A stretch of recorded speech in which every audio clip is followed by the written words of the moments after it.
everyone, please welcome Alisha back to the Fireside Chat. So Alisha, we first heard your story in January of 2022 when you shared that UpTogether made you feel valued because we trusted and invested in you. Has that feeling changed at all? I pay attention more in my community. I'm all about change, and even with having my grandson in school, it's giving me a more opportunity to look at things in a different perspective. I do remember posting a story about you on the UpTogether Pulse about you and your grandson, who you adopted and take care of full time. Can you tell us about your grandson and what he means to you? Okay, Jeremiah is he's my all. He's my ride or die. That's my little roommate, my travel buddy, whatever. I had the pleasure of adopting him when he was 8 months old. His mother and his father both they don't suffer from it, but they're living with mental health issues. So they wasn't mentally nor financially ready to take care of him. So we started off with the foster care idea. And then later on that kind of fell apart, but I had to step back and just let them do their thing. And fortunately, I was able to get him at 8 months old. He ended up in the system for a couple of months, and I was able to take him out and become his foster mother. And then later on, I was able to adopt him. And that was when I've been had him since he was 8 months old. He's a good kid. He's kind of an introvert, but I mean, he's loving, and I couldn't ask for a better grandson. And I look for every opportunity to make sure that he's afforded all the things that I didn't, give my two sons. So I call him my do-over. When we first heard your story, you were wanting to start a charity. Can you give us an update on the progress you've made towards that charity and what the status of that is? I come from a legacy of women that look for opportunities to bless people. My grandmother, when you would go to her house, there was always some greens on the stove or some hot water cornbread or something. And then she would feed you and then give you the word. And then she also volunteered at this charity place called St. Vincent de Paul. She did that for 20 plus years. And then my mom come behind her and she used to sit outside on the porch and just talk to people. We would be like, Mom, leave them people alone. And she was just like, she would talk to them and give them stuff. And so when she succumbed to leukemia in 2014, I just decided to keep her name and the legacy going from the strong women that I was raised by. And so I started a nonprofit called lovelois.org. And it's the Giving Pantry with a Heart, and I have been blessed with the help of the Oakland Resilience Program to solidify my 501(c)(3). I got it in August 22, so I'm excited, and I've been just putting it to work, and it's really been paying off because also too, I don't have like a storage place or my own pantry yet, but my church has just got behind me. My bishop is awesome, and anytime I do an event, the church is mine. Congratulations on that. That's really exciting. Thank you. I know you mentioned some involvement with your church. What are some upcoming activities or events that you're planning to do this year with your community?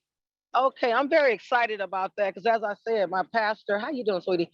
My pastor, he's really got behind me. We're doing a food giveaway, and it's called Lunch on Lois in honor of my mom. And we're going to probably package up about 150 meals. And some of the church members, they'll probably come by and grab a meal to go. And then we're going to serve our mothers' boards and their families. We're going to deliver meals to them. And then the rest of the food, we're going to hit the streets. And hoping we can also, it's not just about food too with me. I want to see souls saved. So it has a twofold, serving my community and also teaching others about the kingdom of God. And then the next one we're doing, the Lord put it on my heart to, we doing our Holy Convocation, which is our revival, so to speak. And so I'm going to give out 3 scholarships in honor of my mom. So far I've raised, I think like $800 because I start off with 5, so it's increased. So I was going to do 250 scholarships, but now the way it's looking, I'll be able to give out 3 $300 scholarships. So I'm excited about that. And then right after that, we're going to, when the school starts for our jurisdiction, California North Central, I'm going to give away backpacks to all of the children in our church's jurisdiction that are in need. Then I'm gonna take a break and then allow God to tell me to do something for the holiday. Yeah, it sounds like you have a full schedule coming up in the summer. Yes, but I'm excited because I love serving God's people. Like you see, I'm here at work now. Where I work in the emergency department. So I'm one of the first people that they see, and I just try to make them comfortable. and try to make, the experience of being at the hospital, not wanting to be there and be sick as well, to make it easy for them. So you talked about, your nonprofit, you talked about your grandson full-time, you work, you have events with your church community, you have a very, very full plate. Why are you so passionate about giving back to your Oakland community? Because when I was on drugs and alcohol, it was a lot of people that took time out for me. There were a lot of resources that helped me, and then there were some that didn't. But I think back on the ones who did, so I try to keep that same, attitude and that same kind of heart. And then I shared that I come from a legacy of, giving and loving women. And then I look at the other side for those who didn't want to help me because, I was a drug addict and I was an alcoholic. And one thing they didn't realize is that I didn't wake up and just decided to be that, but I never want to be like that. So this is what helps me perpetuate to do change. So yeah, it's just in me from my past, and then like I said, the legacy. Because it's a lot of need out here. It's a lot. It's a lot of things that needs to be done, and I just want to do what I can to help out. Going back to some of the events that you were planning with your church, I heard through the grapevine that you were recently honored at a church service. What were you honored for, and what was that experience like for you? It was very humbling because it lets me know that people do see the work that I'm doing. Not that I want to be patted on the back, but it helps you, keep going. And it was during the International Women's Month, March. So our bishop, me, and it's another young lady that gets out and feeds in the community, and then it's another young lady that has her own business. He honored all three of us, so I think it was really nice. So it was just good to see that people do see what you're doing, and it just helps you look for more opportunities. So I was excited, and I was truly blessed, and like I said, it was very humbling. Let's get into some UpTogether related questions. You were a part of the Oakland Resilient Families Income Pilot. What can you tell us about that experience? In the beginning, I was looking at the news and I seen it, and some of my friends was like, Alisha, you should apply. So at first I didn't believe that it was real. And once I finally realized that I had got accepted, it was a great opportunity for me because I was like, okay, now I could really do some stuff that I hadn't been able to do being low income. I was able to get myself out of debt. My credit score has went up, which I'm still working on. And I was also able, like I said, I was able to put money into to pay off my nonprofit status. And also too, I was able to start a college fund for my grandson, which was something that I had longed to do.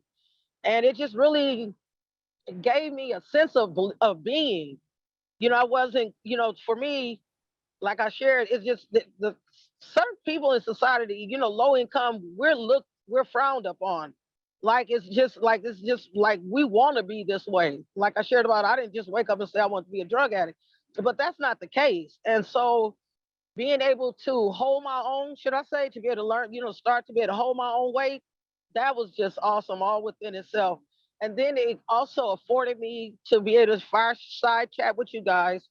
I've talked to so many people, and I'm so honored and blessed to be able to share my story. And from this experience, I hope that those naysayers see that this program does work. I'm hoping that the other recipients and future recipients pay it forward. Make your money work for yourself. Make it perpetuate. You got 18 months. What are you going to do to make sure that money work after that last 500? What are you doing to make sure it's a good if you invest it wisely is what I'm saying. And I'm hoping that's the heart cry of all those who receive it. And also too, I want this just to be something for the ones that didn't think that this is not a good program. They shut down Mayor Tubbs in Stockton, which was a loss. And I'm just glad that the mayors have their own little community now that they're working together to keep it going. So for me, it does work. Yes, exactly. And so you are on the Fireside Chat. For those who don't know, Alisha was also on a podcast. She was interviewed for a newspaper article. So you have shared your story in a bunch of different venues. What value do you find in sharing your story? That it will help someone else. It will help someone like you guys invested in us for the first 300. It will help someone to think different, have a different sense of thought, sense of value about themselves, you know, and give them the opportunity to say, hey, okay, if they can do it, I know I can. And I just hope that it just, you know, I always use this word, perpetuate, momentum, those words that never stop. I'm just hoping that this helps somebody, you know, and that other states, other communities, other cities catch on to what y'all doing and jump on and, you know, find donors, find contributors, find hedge funds to get on board and, you know, give it a shot like Oakland did. I'm grateful. And I just hope that this story, like I said, just helps somebody and help somebody that's a naysayer. Say, oh, okay, look at them. They did it. You know, so yeah. You've also had a chance to meet the mayor several times. Can you tell us a little bit more about that experience and how that inspires you to get more involved with your community? There was to me, Mayor Libby Schaaf.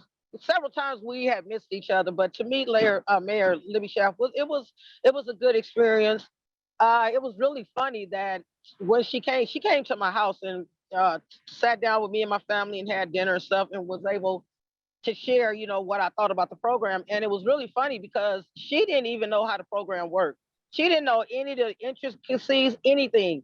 So she said, I basically told her exactly what was going on with the money, how you guys set it up. And she really just opened up the floor for me to express what she could have did better and what I would like to see done in Oakland. And that was a great opportunity. And I'm hoping, I believe she heard what I said. And she was very sincere. And it was, like I said, it was really funny that she said when she got the money, she just gave it to you guys and let y'all run it. And, you know, I had to really just sit down and tell her tell her how it went. And that was empowering for me. She was supposed to help, was supposed to come out to her to one of my events, but that fell through. But she was determined to at least come to my house and be with me and my children. So that said a lot. Can we dive a little bit more into some of those conversations? What you said you got a chance to voice your opinions on things that are happening in the community. What ways do you feel your Oakland community can be supported and uplifted? For one, we know that homelessness went rampant. I mean, I believe so some of the things that I voiced to her was, as far as, of course, the homeless population, and then also too, there should be there's a hole somewhere in the bridging of mental health, because a lot of the people that are out there are mental health. And another thing too, the police department, they're not qualified, they're not trained. They're trained to what? Shoot only, kill only. They're not trained, they're not counselors. So mental health was one of the issues that I expressed to her, that there needs to be some kind of bridging, just like we're trying to bridge the making sure a child reads by the third grade. Those same kind of things.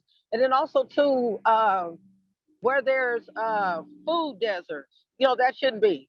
A person shouldn't have to drive 10 miles to get groceries, or what if they don't have a car, get on the bus with a buggy and go 10 miles to feed their family. So that was especially out in East Oakland, food deserts, and also we know about crime. But basically my heart cry, and you know this, and that's just the unhoused, and then the mental health. I get to see a lot of that right here at the hospital. So those are some things that they need to really, needs to be vamped up. And I'm hoping this new mayor that has taken office, I hope that she takes this serious, and that she try to, work on some of the things that Libby Schaaf wasn't able to finish, or the things that she did initiate, that she will keep them going and don't dismantle them, so to speak. The first thing you mentioned was the homeless population in Oakland. What do you think has contributed the most to poverty in East Oakland? I think what it is generational poverty. It has been going on for years and years and years, and it's just people have never been given the chance to get out, like they said, get out the gutter. And it's just been passed on from generation to generation. And the sad thing about it is that the people in East Oakland, and even me when I was low income and I was on drugs and stuff, and we'll adopt the mentality that this is it. We can't do no better. And then when there's no resources or people or advocates fighting for you to show you that you can't do better. So that's how the cycle just keeps going and going and going. And another thing I learned too, if you don't get out and participate learn about your community, see who's in your district, find out why these potholes, who's responsible for these potholes, those kind of things. If you don't know the resources and stuff, then they will just say, okay, they're comfortable, so let's just keep moving. So you have to get out, you have to advocate for yourself, you have to advocate for your community. And just like I said, you have to advocate for your block, because on my block, it was potholes. So I had to find out who was my, in my district. And so those are some of the things that it's just not enough information and research for people to know that they can do better and that there is change out there. That's the sad part in East Oakland. And there's food deserts, it's really sad in East Oakland. And it's just, like I said, it's like a generational curse. It is a generational thing of poverty. And it's just, we've been stuck in East Oakland and Oakland in that cycle for so many years. And it's just really sad, because Oakland is a beautiful city, and it shouldn't be, when you come to Oakland, you shouldn't see, a whole area just tinted out, or where the kids play in the park. That's, the homeless and took it over, and there's tents everywhere.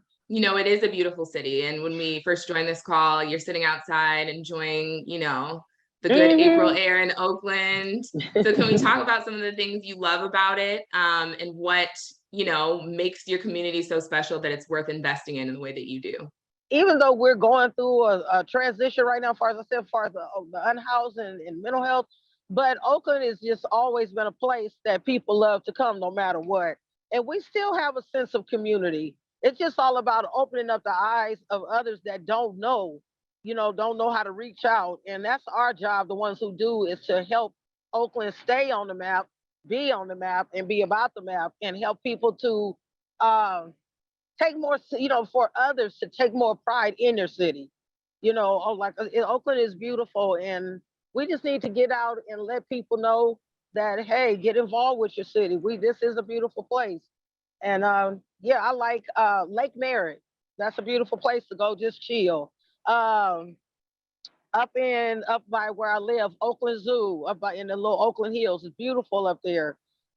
We have Chabot Science Center. That's a nice place. And then we have several little community colleges. And then we're also blessed not to be that far from Cal Berkeley. So that's a plus. So it's cool to just you can jump on the bus and go to Berkeley and just walk around and chill. They're really a really laid back vibe city. So being that close, it's a good thing. So we have a lot of things that draw people here, and hopefully we get to keep the A's. So we don't have the Warriors no more, but yeah, I'm proud of Oakland.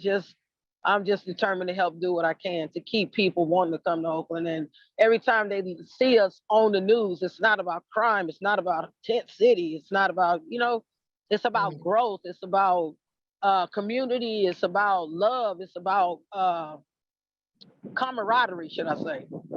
If you could make a better world for your grandson to live in, where would you start? I wouldn't leave Oakland, but I would want to own my own home. So that would be something that, I would never have to worry about being a renter, because they can up one day and say, okay, well, this is something else we've decided to do. So with that, and also too, he's an introvert, and I'm hoping that it's not because of his parents, but I don't know. But if it was for me, I just wish that he would be a little more sociable, as far as getting out. But for me, I just want him to be academically and socially okay. I know I can only put up so many bumpers, but I know he has to go out in the world. But for me, I just wish that he could grow up in a world to where he would just be able to thrive, be, independent, learn from the values that I teach him, and hopefully be community oriented like grandma, and just do what he can to be successful. He don't have to be no NBA player, all that other mess, but just be successful and to be comfortable within himself. That's what I want. I want him just to be comfortable within himself. Does your grandson come with you to some community events? I heard you mention you want him to be community oriented too. Is that something that you bring him along with when you're doing things in the community? Oh, that's priority. All my kids, they know this is Love Lois. This is a family thing. They know if they don't come to my events, they gonna hear it. So yes. So and I love it. They come out and help me, and he's very helpful. So yeah, he's always involved. Like we'll be start putting the little bags together that will complement the meal for the giveaway. So yeah, he'll be right there with me at the church. And then I'll take him with me to Tent City. I'll keep him safe, but he'll go out with me. And then even when I was back in the day in my drug addiction, me and my husband at that time, we would fix food, and we would make up like about 50 plates and put it in our grocery cart. And it was a park right across the street from us. That's when back in the day when they just was starting to do tent cities in the parks, and we would feed at least twice a month. So the kids, they know all about this. This is way back. So for us to solidify it and have something that's really ours that nobody can take is just a plus on the, just a check on the thing. So yeah. I love the support too. You have to have people cheering you on at all these events and interviews that you do. What is something that you think we could do better UpTogether? I think you guys are doing an excellent job. For a minute, the dashboard was kind of crazy, but you guys jumped on that before we were even was able to say anything. I think you collaborated and touched bases with us pretty good. I think that's great. It's just that fact that I didn't get that group experience. Further than that, I have no complaints. Just keep doing what y'all doing. Don't let nobody stop y'all momentum. Like I said, you're gonna have them people that's gonna have something to say. You just push them to the side and keep that same heart that you guys for people. Keep that same heart. Don't let nobody deter you guys. You guys are doing great. Thank you. We appreciate that. And we're also grateful for you taking the time out of your day to thank you. Be here with us. Thank you again for joining us again for your second Fireside Chat. We really appreciate your time. Thank you, guys. I really appreciate this. You guys have a blessed day. Thank you, Alisha. You too. Thank you. Bye-bye.